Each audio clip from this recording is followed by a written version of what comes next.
Pemirsa, ribuan pencari kerja rela mengantri demi mendapatkan pekerjaan dan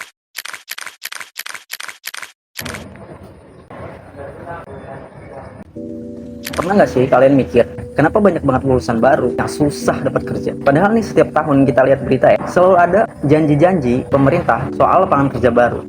Atau mungkin kalian sendiri yang ngalamin. Well, kali ini kita bakal bahas, kenapa pengangguran di Indonesia susah banget diberantas. Hai guys, what's up? Selamat datang di channel ini, tempat dimana kita bahas isu-isu penting dan cara yang santai.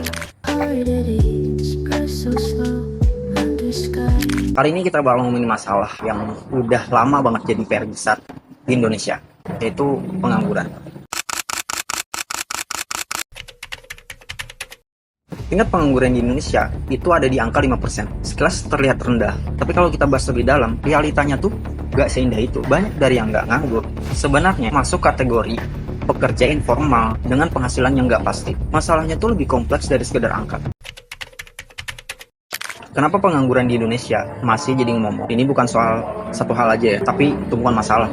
Mismatch skill, banyak dari lulusan universitas kita yang pintar teori, tapi nggak siap saat masuk dunia kerja. Industri itu butuh skill yang teknis, tapi nih pendidikan kita masih fokus ke hal-hal yang akademik.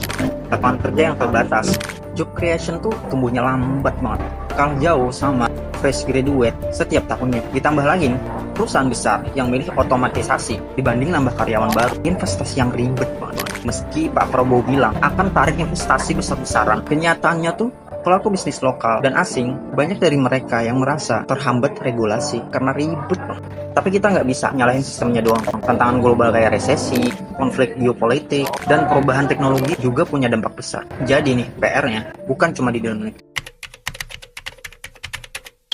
Bahwa bangsa yang merdeka adalah bangsa di mana rakyatnya merdeka. Di awal-awal pemerintahan Pak Prabowo, ada beberapa langkah yang patut diapresiasi.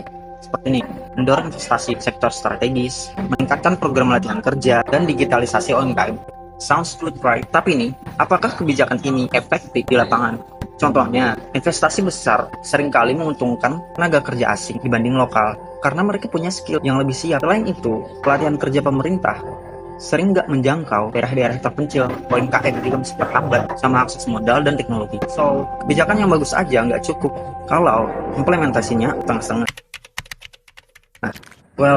Pengangguran bukanlah masalah yang bisa selesai dalam satu malam. Kita semua juga harus ikut andil peran, upgrade skill, dukung bisnis lokal, dan kawal terus kebijakan pemerintah. Kita nggak butuh janji dari pemerintah, tapi juga aksi nyata dari pemerintah, sektor swasta, dan diri kita sendiri. Kalau punya ide atau solusi, share di kolom komentar ya. Jangan lupa like, subscribe, dan share video ini. Sampai jumpa di video selanjutnya. Bye.